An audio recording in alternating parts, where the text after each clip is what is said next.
Hey everyone. Before we get into this story, let me tell you something. For 4 years, I gave every single weekend of my life to someone I loved more than anything in the world. And then, just like that, in the blink of an eye, I was cut out. No explanation. No mercy. What happened next wasn't about getting even. It was about showing up. It was about truth. It was a kind of justice that didn't need to shout to be heard. Stick around. You're gonna want to hear this one. And hey, before we start, let me know in the comments where you're watching from today. And don't forget to subscribe. This story, this one's gonna stick with you. My name is Susan Miller. I'm in my late 60s. I'm retired, and I'm a widow. I live in a quiet little house in Atlanta, Georgia. It's the kind of place with slightly creaky porch steps and flowers in the garden, planted mostly out of habit. For the last 4 years, every single weekend of my life has revolved around one person, my grandson, Liam. He came into this world 7 years ago with a full head of dark hair and the most serious little face you could ever imagine. Sarah, my daughter, wasn't exactly ready for motherhood. When he arrived, she was overwhelmed, juggling work, her rocky marriage, and a never-ending pile of bills. When she asked if I could watch him just for a few weekends, I said yes. I didn't even think twice about it. That was all it took. Those few weekends turned into 4 years. Every Friday evening, I'd pick Liam up from daycare. We'd bake cookies, mostly chocolate chip, because that was always his favorite. We watched movies, built pillow forts in the living room. I'd read him stories until he fell asleep right there on my chest. I taught him how to ride a bike in the park, how to tie his shoes all by himself, how to make scrambled eggs just right, fluffy, like clouds. When he had the flu, it was me who rocked him through the night, while Sarah was out of town on business. When he lost his first tooth, it was under my asterisk pillow that he tucked it for the tooth fairy. I was the one who saw him first thing Saturday morning and kissed him goodbye every Sunday night. I didn't do it out of obligation. I did it out of pure love, because when Liam smiled up at me with that missing tooth grin and said, "Nana, you're my favorite person," I felt like I still had a purpose in this world. Sarah, though, she rarely said thank you. Most weekends, she'd just rush in, scoop him up without much of a word, barely making eye contact. At first, I chalked it up to stress. Motherhood is hard. I know that. But as the years went by, the distance between us only grew. She'd criticize the snacks I gave him, roll her eyes when I offered simple advice about his picky eating. One time, she snapped at me for trimming his fingernails, saying I was crossing boundaries. Boundaries? I had wiped that child's tears, bathed him, fed him, loved him more fiercely than I knew was possible. But for her, it felt like it was never enough. Or maybe it was much, too much for her ego. Too much of a constant reminder of what she wasn't able to do. Still, I stayed quiet. I swallowed my pride, bit my tongue, smiled when I honestly wanted to just sit down and cry, because being in Liam's life was worth more than winning an argument with his mother. That little boy didn't ask to be the rope in a silent tug-of-war between his mother and his grandmother. Then came the day. Everything started to shift. It was a normal Saturday morning. Liam was glued to his tablet, watching those fast, loud videos that always made me a little uneasy. His eyes were glazed over, his little fingers tapping on the screen like he was under a spell. I sat down beside him and gently said, "Sweetheart, maybe it's time for a little break from the screen. Let's go play outside for a bit." He looked at me and nodded. Liam never gave me trouble, but right then, Sarah walked in, arms full of grocery bags. She heard me and just froze.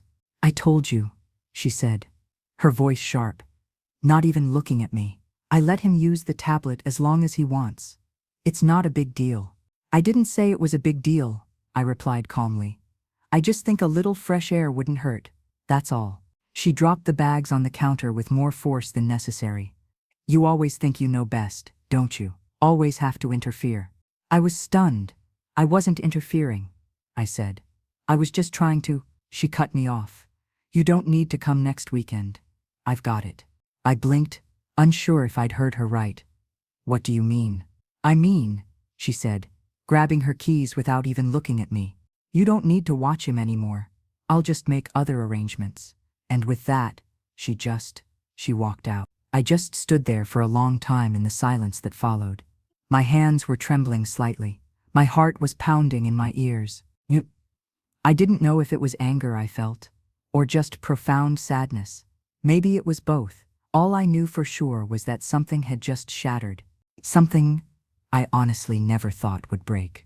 I told myself it was just a bad moment, that she'd cool down, that it would blow over. But deep inside, a part of me knew something had just changed forever, and I wasn't ready for what was coming next.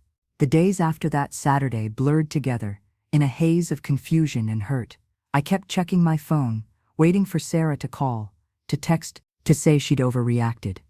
That it was a mistake, but nothing came. No messages, no apologies, just silence. By Thursday, I still hadn't heard a word. That's when I saw it. I was scrolling through Facebook, a mindless habit I picked up after my husband passed away. I wasn't looking for anything specific, but there it was. Sarah's post, a bright, cheerful banner that read, "Liam's turning 8. Come celebrate with us." Attached was a digital invitation. Balloons, cupcakes, the whole festive deal. There were over 30 names tagged in the post. Cousins, neighbors, friends from her yoga class. Everyone except me. I stared at the screen, rereading it over and over, like maybe I'd missed my own name somehow. Maybe it was a mistake. But no, she'd made it crystal clear that Saturday. This wasn't just a slip-up. It was deliberate. It was calculated. She was throwing a birthday party for the boy I had practically raised. And I wasn't invited. I clicked on the comments, the usual stream of emojis and "can't wait" messages. One aunt even commented, "So happy for Liam. He's lucky to have such a great mom." That one hit me hard.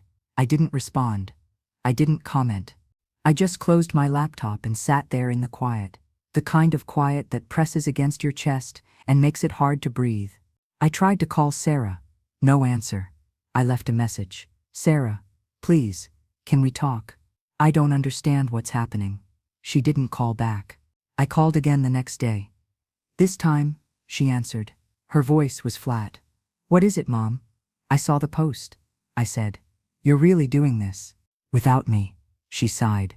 That long, dramatic kind of sigh that lets you know you're already losing the conversation. "Mom, I told you I need some space. We just keeping it small this year. Close friends. No stress. No stress."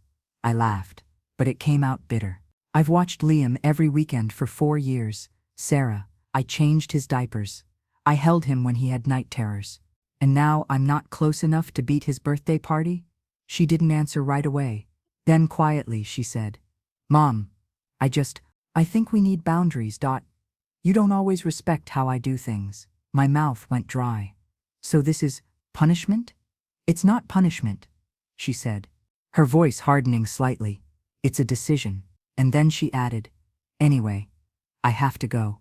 And just like that, she hung up. I stood in my kitchen, phone in hand, feeling like I'd been slapped across the face. Boundaries? I had spent the last decade tiptoeing around every word, every opinion, just to stay close to her, to stay in my grandson's life. I had bent myself in half, trying to keep the peace, and now I was being erased. I didn't cry. Not yet. Instead, I started thinking. I thought about all the mornings I woke up early to pack his little bag for the weekend, all the school projects I helped him with, gluing glitter and construction paper, all the times I canceled plans, pushed through pain when I felt tired, ignored my own needs to be there for them. I thought about the look on Liam's face when he used to run into my arms, calling me Nana, like it was the most natural, wonderful word in the world. And now, in the eyes of his own mother, I was just an outsider. That night, I sat at the edge of my bed, the room lit only by the soft glow of the bedside lamp. I stared at a photo of Liam on my nightstand, him in a bright red hoodie, bursting all over his chin, grinning like the world was made of cake and pure love. The tears finally came then, hot and angry. But beneath the sorrow, something else stirred.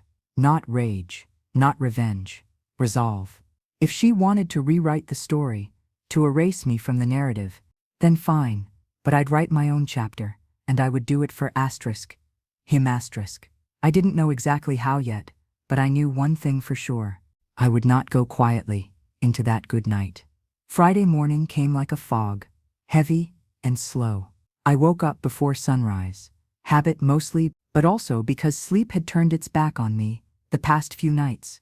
My mind was a looping reel of memories, Liam in his Halloween costume, eyes wide, Liam asleep on my chest, so small and warm.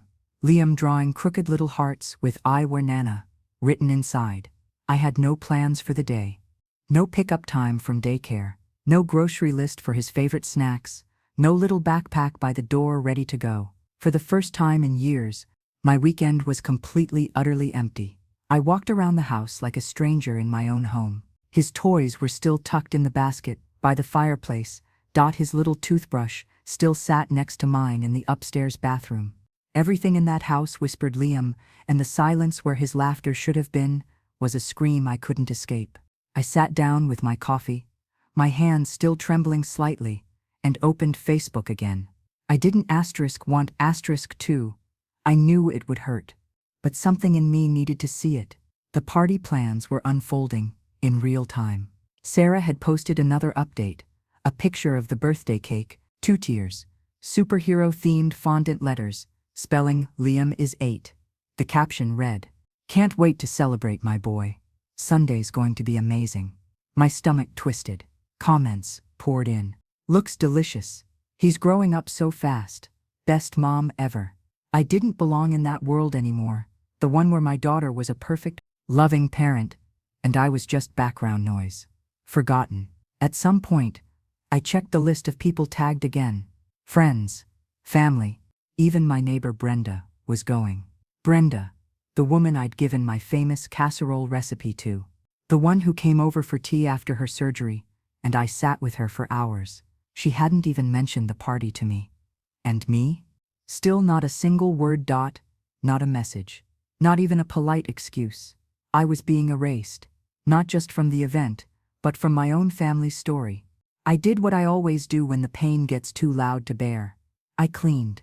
I scrubbed the kitchen floor until my knees ached, washed every single dish, wiped down every counter. I rearranged the books in the den, first by color, then by size, then by author alphabetically. I polished the picture frames until they gleamed. That's when I saw it.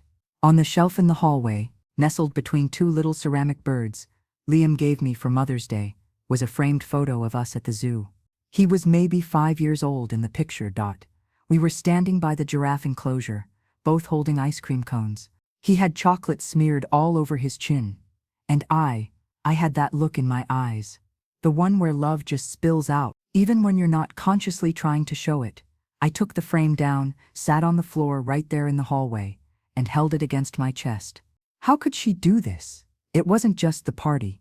It was everything. The years of biting my tongue, the way she always dismissed me, corrected me in front of others, acted like my love was inconvenient, like I was something she merely tolerated rather than cherished. But I'd kept going. For Liam, because he was the light, the one who made it all worth it, the one who looked at me with wonder, not resentment, the one who never made me feel like I was too much.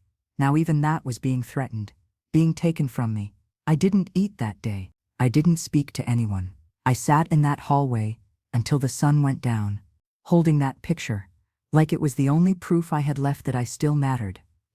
Then, sometime after midnight, in the quiet darkness, I picked up my phone. I opened the family group chat. There it was again. More chatter about the party. A cousin asking what time to show up. Someone else offering to bring extra chairs. Still nothing directed at me.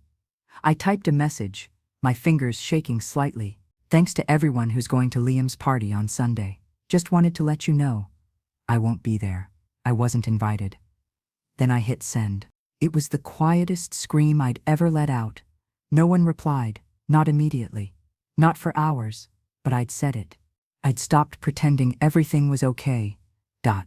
And for the first time in a long, long time, I felt the tiniest flicker of something I hadn't felt in years. And it wasn't just pain anymore.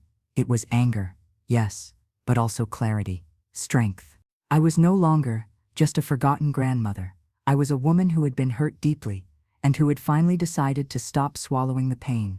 And what I did next? Well, that's when everything truly changed. I didn't sleep that night. I just lay in bed, staring at the ceiling fan spinning overhead, listening to its faint ticking sound, like a clock counting down to something inevitable. Morning arrived with a dull gray light leaking through the curtains, and I felt hollow. But I wasn't broken. Not yet. That group message. It stirred something. Not because anyone replied. They didn't. But because for once, just for a few moments, I hadn't swallowed my truth. Saturday morning came. The day I was supposed to have Liam. The day we usually baked muffins together or made cardboard rocket ships out of old boxes. But my kitchen was cold. My living room quiet. I tried to distract myself. I turned on the TV, but couldn't follow a single word of what was happening on the screen. I made toast and let it go cold on the plate. I watered the garden, then sat on the back steps for over an hour, just watching the breeze move through the trees. It wasn't until I went inside that I saw it. A missed call from Brenda. I stared at it, unsure whether I had the energy to listen, but I tapped the voicemail anyway. "Hey, Susan, it's Brenda. I saw your message in the chat. I didn't realize you weren't invited. I just assumed." She paused, sounding uncomfortable. "I'm sorry. If I had known, I wouldn't have." Another pause. "Anyway, if you need anything, I'm here." She sounded guilty. Yes, but not enough to back out of the party. The message didn't hurt me. It just confirmed what I already knew. People prefer to stay comfortable, even if it means siding with silence over truth. That afternoon, I went up to Liam's room, or as much of a room as he had in my house. It was really just a corner of the guest room, a small bed with dinosaur sheets, a lamp shaped like a rocket ship, a basket overflowing with his well-loved toys. I sat there and let the memories wash over me. Liam brushing my hair with his tiny fingers, saying it was soft. Liam telling me I was better than Santa Claus. Liam falling asleep, right there with his hand in mine. I thought I'd feel overwhelmingly sad, and I did. But something else was there now, rising slowly, like smoke, curling up from a steady flame. I realized I had a choice. I could continue to let Sarah dictate my role in Liam's life, treat me like a side character in a story I had helped write, or I could remind everyone exactly who I was, not with bitterness, not with cruelty, with truth, with love, with presence. I stood up, wiped my eyes, and went to my desk. I pulled out a clean notebook and started making a list. A very specific list. Decorations, cupcakes, a venue. I knew Liam's favorite theme, still dinosaurs. I knew which flavor of cake he liked best. Chocolate with vanilla filling. I knew his friends, his little cousins, the songs he loved to dance to until he couldn't breathe from laughing. And I knew that his birthday was not just a Sunday on Sarah's calendar. It was a celebration of a life I had poured my heart into for 4 years. So I made a plan. I would throw him a birthday party, not a protest, not a tantrum, a celebration. One day earlier, one day before the real party, one day that would remind everyone, and especially Liam, that I had been there all along. But I wouldn't tell Sarah. This wasn't about her. This was about showing Liam and showing myself that I hadn't disappeared, that I wouldn't be erased. That night, I called the community center down the street where Liam had once sung in the Christmas play with his preschool class. They had a small community hall available for rent. I'd helped with bake sales there for years. I knew the coordinator, Helen. She answered on the second ring. "Susan," she said, surprised, "what can I do for you?" "Helen, I need a favor," I said, my voice steady. "I want to book the hall for a birthday party tomorrow." She hesitated. "Tomorrow? Susan, that's awfully short notice." "I know," I said, "but it's important. Sen. For Liam." She was quiet for a moment. Then she said, "You've always shown up for us, Susan, for every event, every fundraiser. Of course, we'll make it happen. Consider it booked." I nearly cried right there on the phone, not because of the favor, but because someone saw me, someone saw my value. I stayed up most of the night, pulling out old boxes from the attic, streamers, paper lanterns, tablecloths, from past holidays. I dusted off folding chairs, wiped down platters, made lists and phone calls, and sent simple invitations to the people who mattered most. Not the ones who would judge me, but the ones who knew me, who knew my relationship with Liam. I didn't ask them to take sides. I just stated the truth, simply. I'm throwing a small birthday party for Liam Saturday, at the community center hall. I'd love for you to come celebrate him. Some of them paused. Some didn't reply right away, clearly caught in the middle. But others said yes, immediately. And that was enough. As I packed goodie bags at 2 a.m., surrounded by deflated balloons and frosting-smeared utensils, I looked around and felt something I hadn't felt in weeks. Not sadness, not anger. A sense of purpose. Tomorrow, I would show up. Not because I was invited by his mother, but because I mattered. Because he mattered. And no one could take that away from me. I woke up early, even before the sun. My hands ached from all the prep the night before, blowing up balloons, tying ribbons, icing dozens of cupcakes. But I didn't care. Didn't care. My whole body buzzed with a strange mix of nerves and something I hadn't felt in weeks. I brewed my coffee and looked out the kitchen window. It was still dark, but I could see the first hints of morning breaking through the trees. Today wasn't just Saturday. It was Idios, mine and Liam's. The day we'd reclaimed something no one had the right to take away. By 9 a.m., I was at the community center hall. Helen had already opened up and helped me drag in the folding tables. The place wasn't fancy. Linoleum floors. Those clunky plastic chairs that always wobble. But I was going to fill it with color. With joy. With us. I laid out the decorations. Of course, because that was still Liam's main obsession. Bright green streamers, Dino print plates and napkins. And a banner I made myself that read, Liam's Big Day. I hung it slightly crooked at first, and instead of fixing it perfectly, I just laughed. He'd love that little imperfection. The cake arrived around 11, chocolate, with a vanilla filling, just like he loved, with little plastic dinosaurs climbing up the sides. I'd ordered it from the same local bakery that made his first birthday cake. The woman at the counter had smiled genuinely when I told her it was for my grandson's 8th birthday party.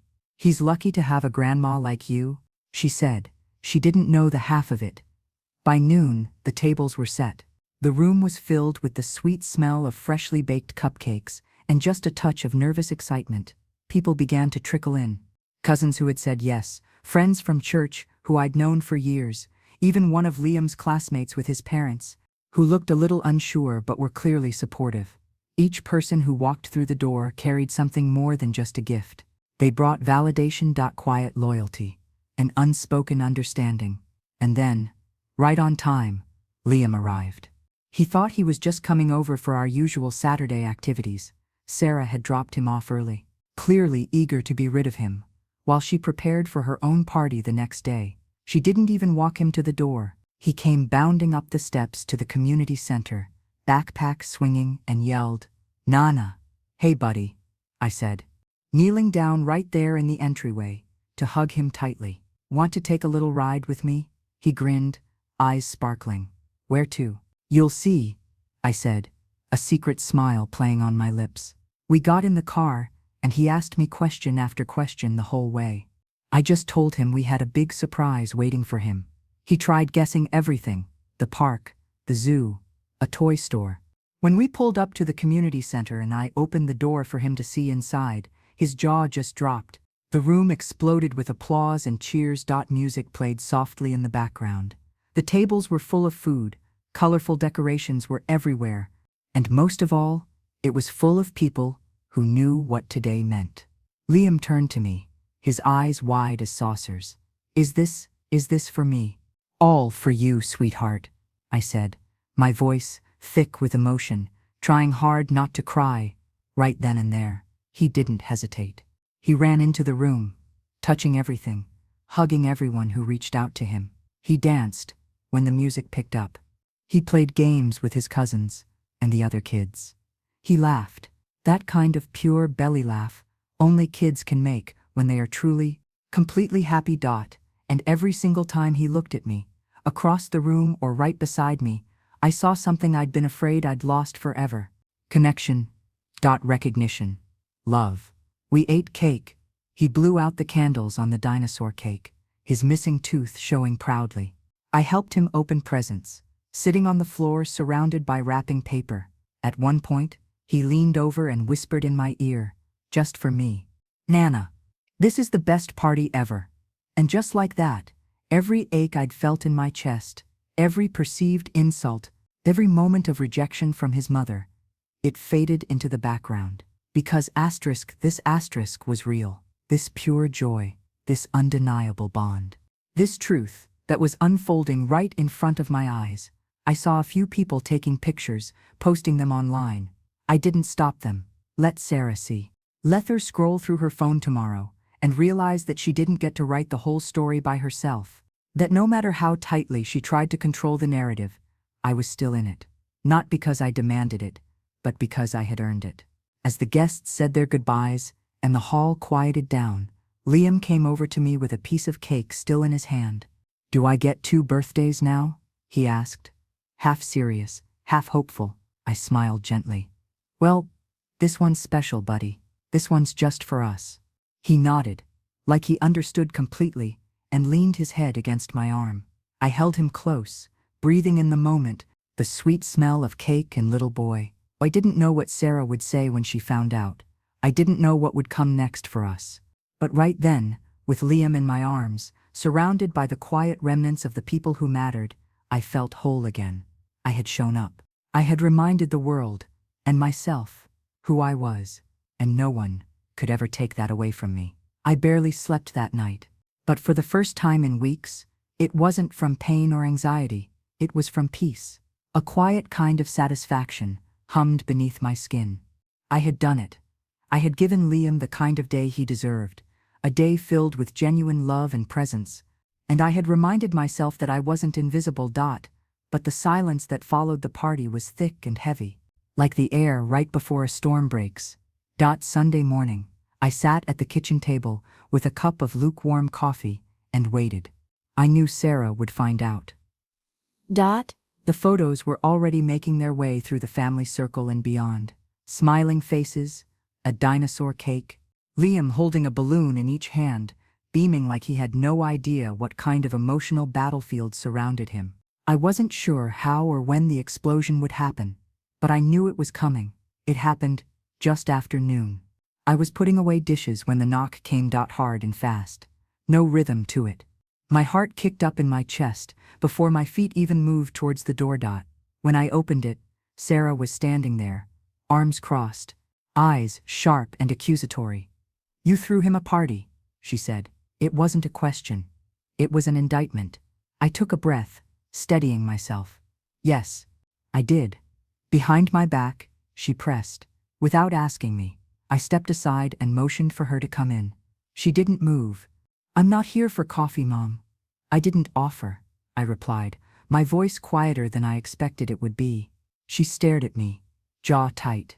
"You completely overstepped. That was my asterisk party to throw. And I'm his grandmother," I said, finally matching her tone. Letting the frustration of the past week show? "I've been with him every weekend for 4 years. You took that away from me without warning, without explanation, and then threw a party I wasn't even invited to. So, no, Sarah, I didn't ask.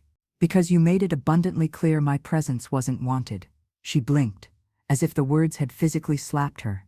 "You're always making yourself the victim." I laughed once, a dry, hollow sound. "You think this is about me? This is about a little boy who deserves to be celebrated by everyone who loves him. And whether you like it or not, Sarah, I love him. I've been there for him. He's my son," she said sharply. "And he's my grandson," I snapped back, the dam finally breaking a little. That bond doesn't just disappear because you're having a bad week and decide you want to punish someone. For a moment, we both just stood there in the doorway, breathing heavily. 2 women who had been dancing around this fight for years. Only now it had finally erupted into the open. "You always do this," she said, her voice dripping with bitterness. "You act like you know best, like you're the only one who cares about him. I felt something in me crack then, not out of anger, but out of long, simmering heartbreak. And I know what it feels like to be dismissed by your own child, I said softly, letting the raw truth hang in the air. To be treated like background noise, like everything I gave, everything I am is just a nuisance to you now. Sarah looked away for a second. I could see her eyes flicker, just a hint of something unreadable there. I'm tired of shrinking myself, so you will be comfortable. I continued, my voice regaining strength. I've done it for years, but I won't apologize for loving Liam. I won't apologize for showing up for him when no one else consistently did. There was a long pause, the kind where truth fills every inch of space between two people. Sarah finally muttered, you should have told me you were going to do that. I shouldn't have had to, I said simply, but I did tell you. I told you 100 different ways over the years, you just never listened. She turned away then, walking slowly back down the steps toward her car. I didn't call after her. I didn't beg her to stay or to understand. I just stood there in the doorway of my own house, my heart pounding, yes, but my hands steady. She didn't slam the car door. She didn't drive off fast, like she usually did when she was upset, but she didn't say goodbye either. And as I watched her pull away, disappearing down the street, I felt something unexpected wash over me. Not regret, relief. For once, I had spoken my truth without flinching. I didn't know what would happen next. If she'd try to retaliate, if she'd truly keep Liam from me, if this would be the final wedge between us. But I knew one thing for sure. I had finally stopped asking for permission to matter. And that was the beginning of something. I'd been waiting for my whole life. Sunday came with a weight I couldn't ignore. It wasn't guilt. I had shed that skin the moment Sarah walked away from my porch without saying a word. No, this was something else entirely. A waiting, a knowing, the feeling that something significant was about to shift, whether Sarah intended it or not. I didn't expect to hear from her. I knew she wouldn't call, but what I didn't know was that I was about to witness my quietest act of defiance echo louder than any fight we'd ever had. It started with the photos. By noon, I got a message from Emily, my niece from out of state. Saw the pictures from Liam's party yesterday. It looked beautiful, Aunt Susan. You did right. Don't let anyone tell you different. I stared at the message, not even realizing I'd been holding my breath. The pictures were out there. Liam smiling. Liam hugging me tightly. Liam holding his cake with that missing tooth gap showing and a genuine glow in his cheeks. I hadn't seen in months. More messages came. A neighbor I barely knew messaged. Didn't know Sarah was excluding you, Susan. Honestly, that was low. Another from a fellow church member. You are the heart of that boy's life. Don't you forget that. Some didn't say anything outright. Just heart emojis on the group chat. Just a quiet "we see you." I didn't reply to most of them. I didn't need to. The party had spoken for itself. Then came the update I hadn't been looking for, but that I knew I'd find. A photo Sarah posted from her party that day. The backdrop was elaborate. One of those rented Instagram-ready balloon arches, a DJ in the background.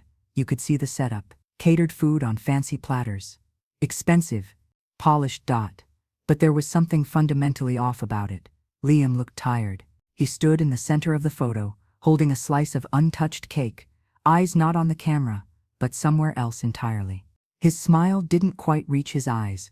His shoulders slumped just enough to tell me everything I needed to know. That wasn't his real birthday celebration. His real celebration had already happened. It had happened the day before, in that little community center hall, with the slightly wrinkled tablecloths and dollar store decorations, and a grandmother who knew his favorite color, his favorite dance move, and the exact way to get him to laugh, until he snorted milk out his nose. That's where his heart had been. And apparently, I wasn't the only one who noticed. As the day went on, people began to talk more openly. At least to me. A cousin messaged me. Honestly, the party today felt off. Liam kept talking about the one yesterday. He seemed more excited then. Another one wrote, Liam told everyone his real birthday already happened. At Nana's. And that was the moment I realized. My silence, after being uninvited, followed by my quiet, loving action, had been louder than Sarah's attempt to erase me. By not fighting, by not dragging her name through the mud, by simply showing up for Liam and loving him in the only way I knew how, I had drawn a line she couldn't cross. She could control a guest list. She could control a calendar date. But she couldn't control love. And she certainly couldn't control what an almost 8-year-old boy remembered and cherished. Later, that evening, as I sat on the couch, flipping through the leftover party pictures on my phone, one stuck out to me. It was of Liam hugging me, his cheek pressed against my chest, his tiny arms wrapped around my middle, like he was anchoring himself to me, like I was his safe harbor. That photo, more than the cake, more than the decorations, told the whole story. It was the proof that when the noise faded and the balloons deflated, what stayed was presence, what stayed was memory, what stayed was connection, and no matter what came next, that was mine. Unshakable, undeniable, uninvited, yes, but clearly unforgettable. I had just finished folding the last of the tablecloths from the party, putting them away in the storage bin, when I heard the knock again. This time, it was slower, heavier. I didn't need to guess who it was. I opened the door, and there she was. Sarah, no makeup, her hair pulled back in a messy bun. A phone was in one hand, her car keys clenched in the other. Like a weapon, she wasn't quite sure she wanted to use anymore. She didn't say hello. "You embarrassed me," she said, her voice tight, low. I didn't flinch. "Come in, Sarah. Or don't. I'm not doing this in the doorway again." She hesitated for a moment, then stepped inside. We stood in the kitchen, the air thick and tense between us. She didn't sit down. She just paced once across the floor, then turned back to face me. "You knew what you were doing." "Yes," I said, my voice calm, clear. "I knew exactly what I was doing." "You threw a whole party behind my back," she accused, stepping closer, "without even telling me. After you uninvited me from his birthday," I finished for her, my voice rising slightly. "After you cut me off, like I meant nothing to either of you. What did you expect, Sarah? That I would just sit in silence while you erased me from his life? From our story?" She scoffed. "It wasn't about erasing. It was about needing space. You never know when to back off, Mom." I looked her dead in the eye. "For my own grandson? After I spent every single weekend raising him for 4 years, you want me to just back off from that bond?" Her lips trembled just slightly, almost imperceptibly, but she masked it quickly, her gaze hardening again. "I'm his mother, and I'm his grandmother," I said, standing taller. "I've never ever tried to take your place as his mother. Not once. But you've tried to take everything from me. The joy of being his nana, the bond we share, the right to simply love him openly and be present in his life. She shook her head, pacing again, her frustration radiating off her. "You always make yourself the victim, Mom." "No," I said, my voice firm now. "I stayed quiet. For years. You think I didn't hear every eye roll? Every dismissal? Every time you corrected me in front of people like I was some old woman who couldn't be trusted with my own grandchild? I let it go because I thought, it's not worth the fight. I'll just keep the peace for Liam." I paused, letting the full weight of it land. My voice dropped slightly. "But this time, Sarah, this time you crossed a line that couldn't be ignored. You took something sacred, his birthday, and you used it as a weapon. You turned his celebration into punishment. Not just for me, but for him too." She opened her mouth, but I held up a hand. "No," I said. "It's my turn to speak now." I walked over to the kitchen counter, picked up a framed photo I just printed, the one of Liam holding the little dinosaur figure from my party, beaming. I placed it gently in front of her. He told me it was the best day of his life." Sarah stared at the photo, her arms tightening around her chest. "You humiliated me," she whispered, her voice barely audible. "No," I said again, softly but clearly. I reminded you of everything I've done, of who I am in his life, of what you've chosen to forget." She looked down at the counter again. For a long time, She said absolutely nothing. And then, the most unexpected thing happened. She looked up at me, her eyes no longer sharp, but distant, thoughtful. Her voice was low, hesitant. He wouldn't stop talking about it. Your party, he said. He wished you were at asterisk. Mine asterisk. I swallowed hard. My throat burned. I know. For the first time, her shoulders sagged. Just a little. The fight in her eyes seemed to dull. She leaned against the counter, like her legs couldn't quite hold all the weight she was carrying anymore. Do you know how hard it is? She asked, barely above a whisper. Just being a mom, feeling like I'm being judged all the time. I nodded slowly. Yes, Sarah, I do. I remember very well. She looked at me then, like she was seeing me for the very first time in a long while. I'm tired, she said. And in that moment, I realized something. So was I. But tired doesn't mean defeated. I didn't reply immediately. I didn't rush to comfort her. I just let her stand there in that stillness, in that moment of reckoning, because for once, she wasn't in control of the narrative, and she knew it. She picked up her keys from the counter. She hesitated again by the door, then said, without looking back at me, I'll call you. I sat down at the kitchen table, the photo of Liam still in front of me. I didn't cry. I didn't feel any sense of triumph or celebration. I just breathed a deep, steady breath and held on to the only truth I needed in that moment. I had finally said the things that had lived in my throat, unspoken, for years. And even if nothing else changed after that conversation, I had changed. And that was the beginning of everything I had been waiting for. The days that followed felt strange. Quiet. Yes, but not in a peaceful way. More like the quiet after a significant fight, when nothing feels settled, just suspended in the air, waiting for something else to fall. I didn't hear from Sarah. Not a call, not a text, not even a picture of Liam. And yet, somehow, I knew she was listening. The family group chat had gone completely silent. No one said a word about the parties, about the confrontation, about anything that felt remotely connected to the weekend. It was like everyone was holding their breath, waiting to see who would speak first, and no one wanted to be the one to step into the unknown. Or maybe they already had. I didn't push. I didn't reach out again. I focused on what mattered to me. I printed the photos from my party, the ones of Liam laughing, of the kids playing, of the dinosaur cake. I framed a few for Liam's corner in my house.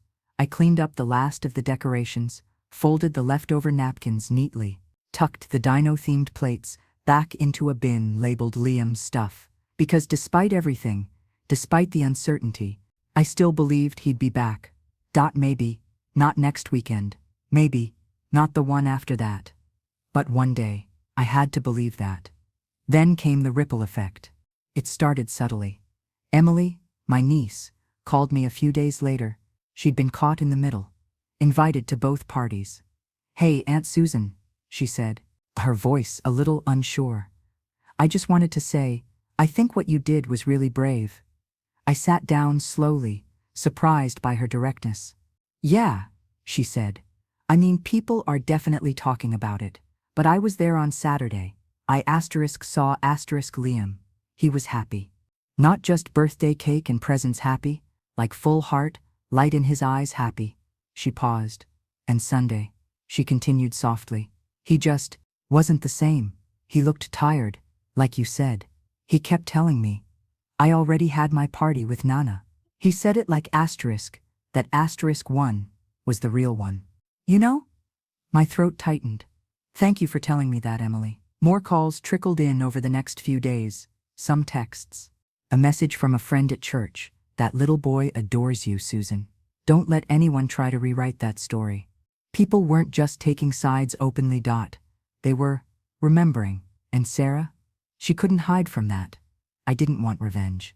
I didn't want her shunned or shamed, but I wanted the truth to be seen. I wanted the record set straight. I wasn't some bitter grandmother acting out of spite or jealousy.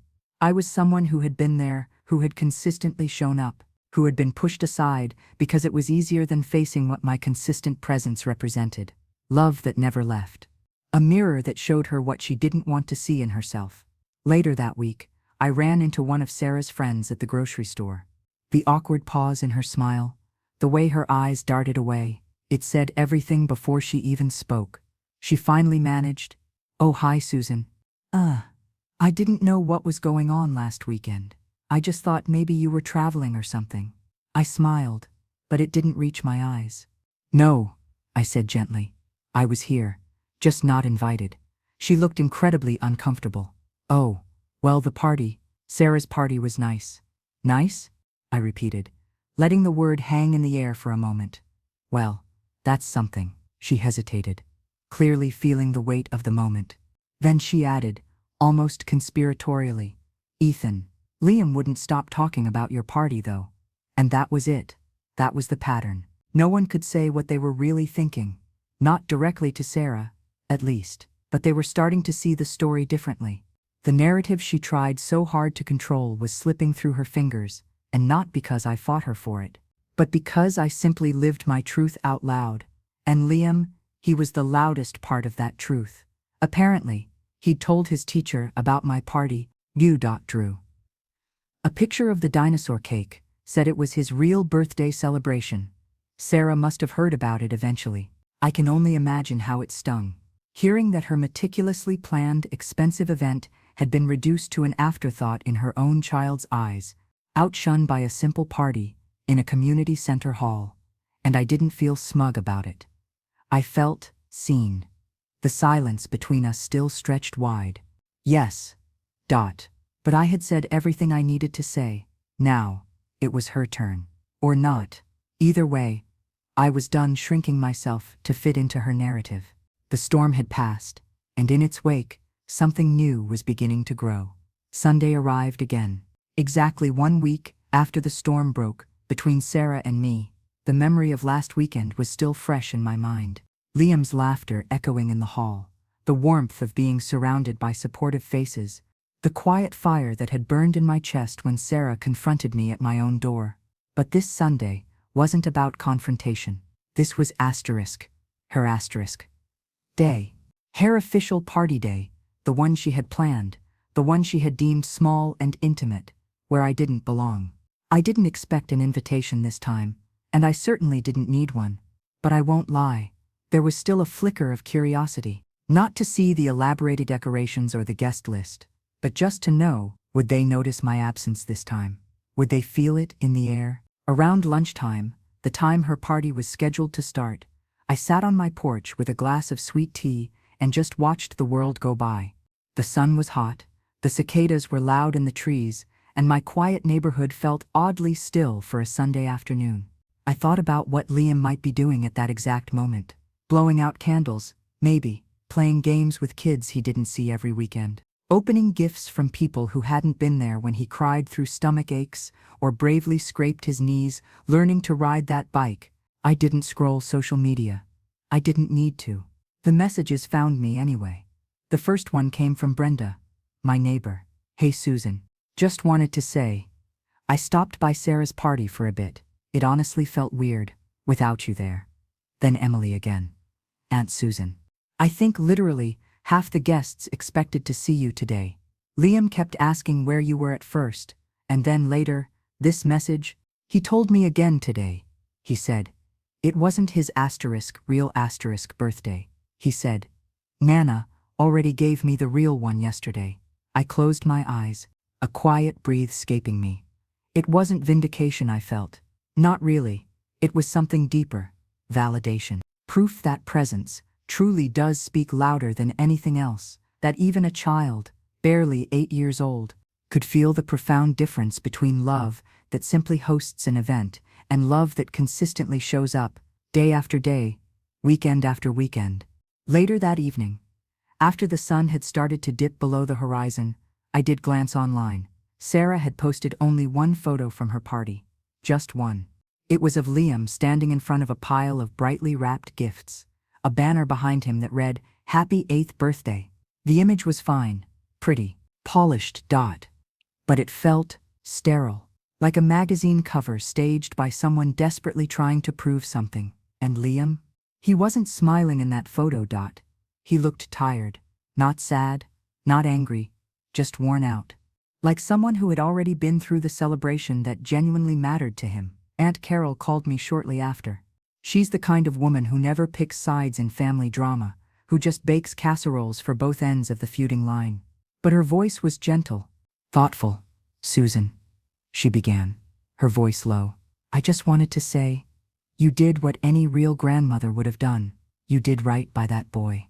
"I wasn't trying to compete, Carol," I said softly. "I know," she replied, "but you won anyway." And she was right. Not in the way people usually mean when they talk about winning. I didn't win by having the bigger party or more guests. I won because Liam felt seen. Because I had given him something. His mother, in all her effort to control and curate every detail, had completely overlooked. A space to just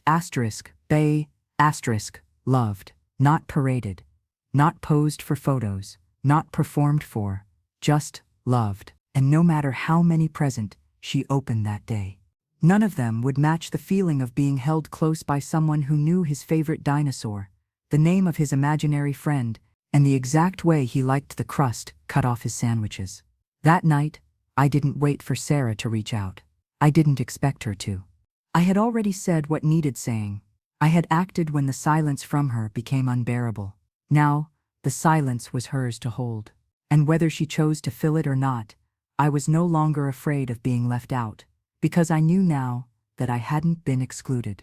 I had risen above the pettiness, above the shame, above the attempts at erasure, and in doing so, I had found the version of myself I thought I'd lost years ago, the version who no longer asked for a seat at the table. She brought her own chair. Days passed, and the dust from the birthday weekend began to settle. The photos stopped being shared. The awkward comments faded, as it tends to do, moved on around us. But something in the air between Sarah and me had undeniably changed. She still hadn't called. And yet, I knew she would. It felt inevitable now. It was Tuesday afternoon, cloudy and quiet outside, when the phone finally rang. I stared at the screen longer than I probably should have, her name glowing there like a quiet challenge. I picked it up. "Hi," she said, both her voice small, hesitant. "Hi," I replied. A pause, a deep one, the kind filled with all the words we'd never said out loud.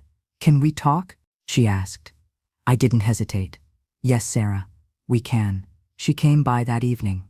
No Liam in tow, no car seat visible in the back of her car, just her. Blame. Walking up my porch steps slowly, like she wasn't quite sure if she'd be let in this time. I opened the door and stepped aside.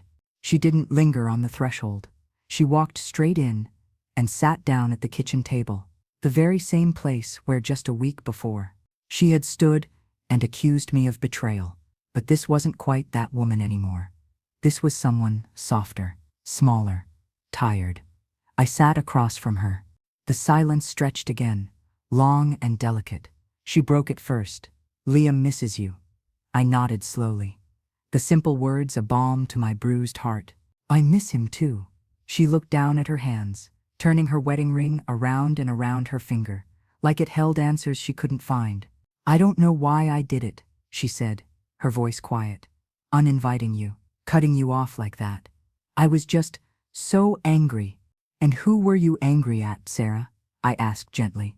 She looked up at me, tears already brimming in her eyes. "You," she admitted, her voice cracking a little. But it wasn't really about the tablet that day. Or even the party. Not really. It's like, you're always there. You always were there. And it made me feel like I wasn't doing enough. Like I wasn't needed as much when you were around. I let that sit between us. "Do you know what it's like?"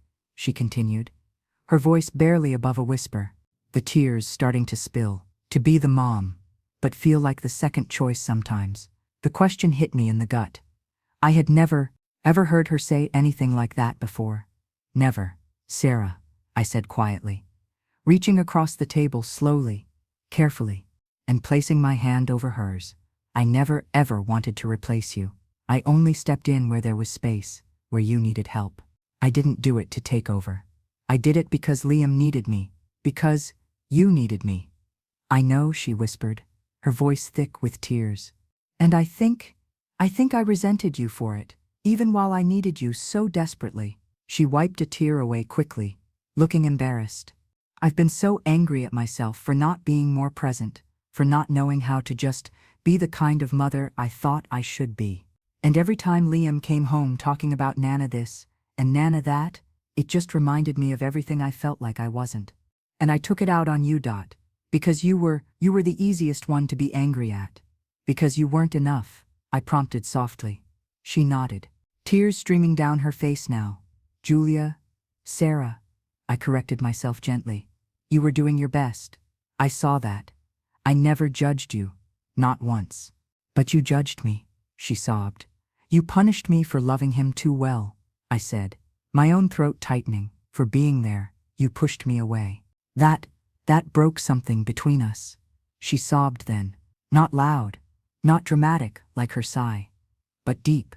The kind of cry that comes from years of unspoken guilt, of trying desperately to hold it all together, of being a mother who never stopped fearing she wasn't quite enough.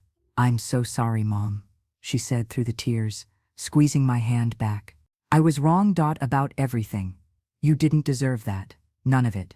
And in that moment, sitting there in the dim kitchen light, I felt the ice inside me finally melt. Because for the first time in years, Sarah wasn't just speaking words. She was listening. She was truly seeing. I squeezed her hand again. I don't need perfection from you, Sarah, I said.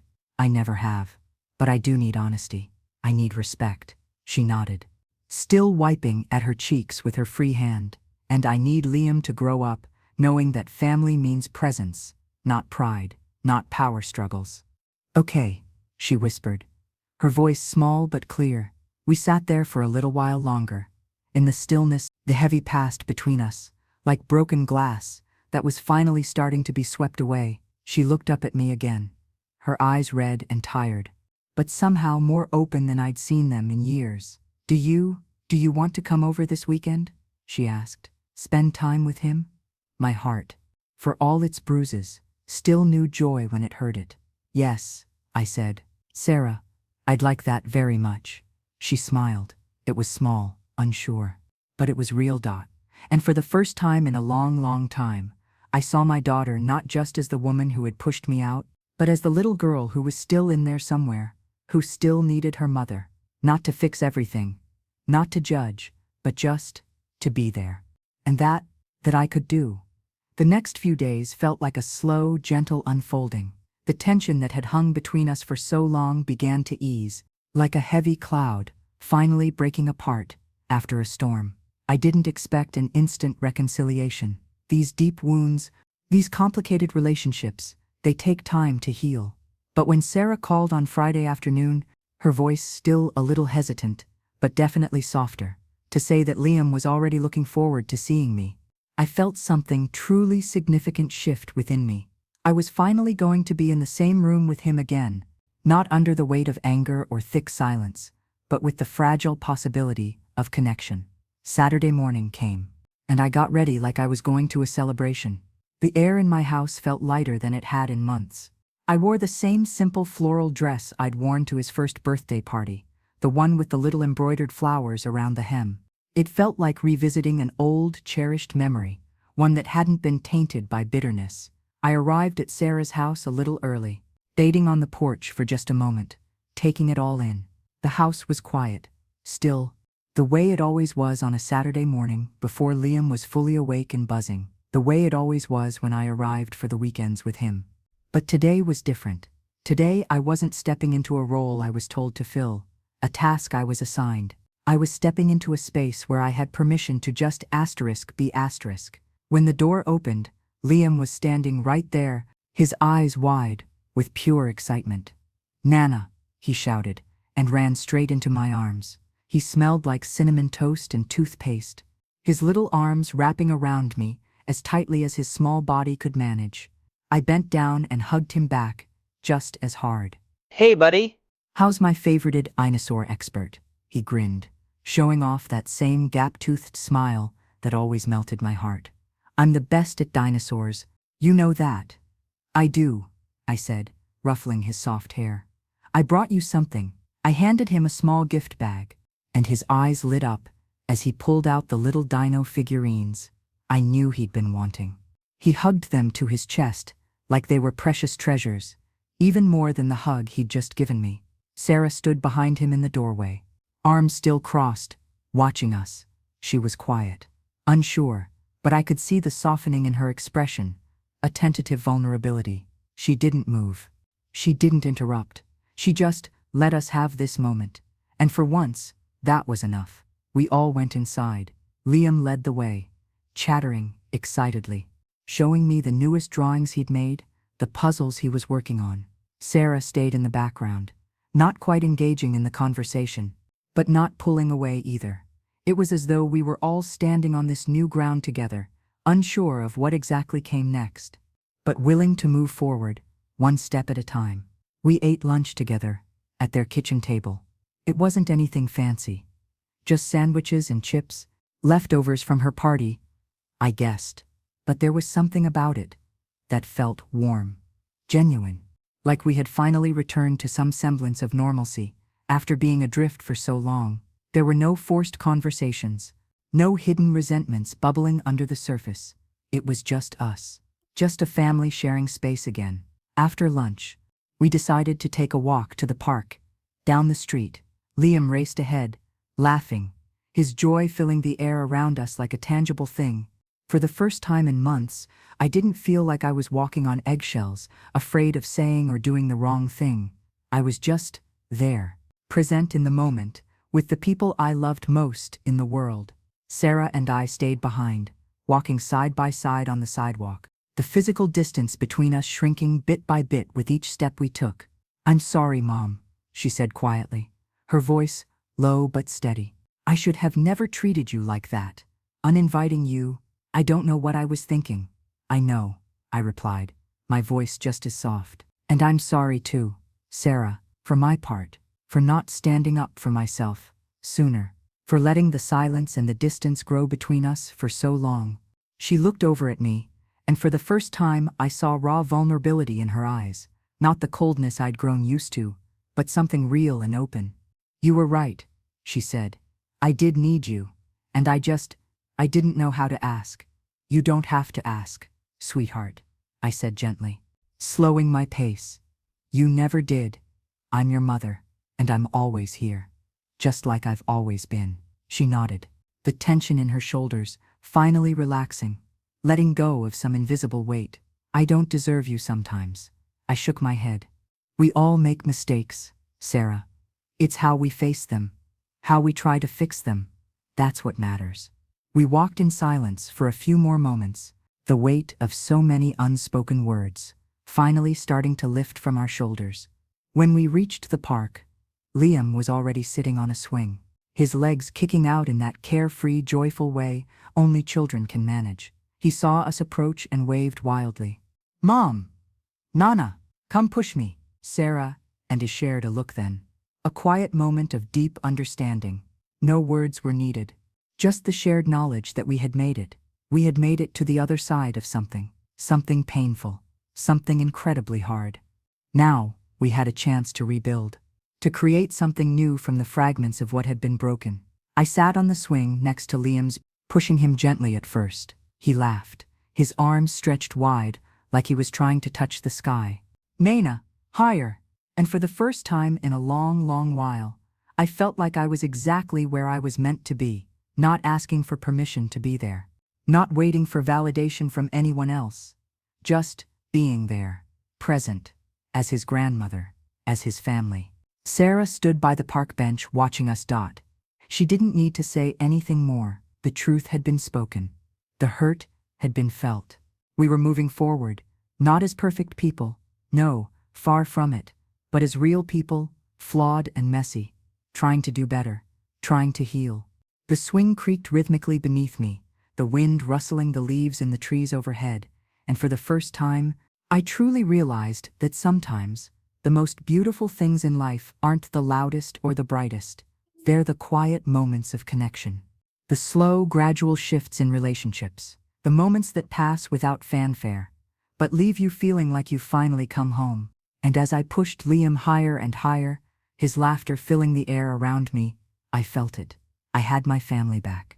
Thanks for listening to my story. Don't forget to subscribe for more stories like this, and please feel free to share your own story in the comments below. Your voice matters.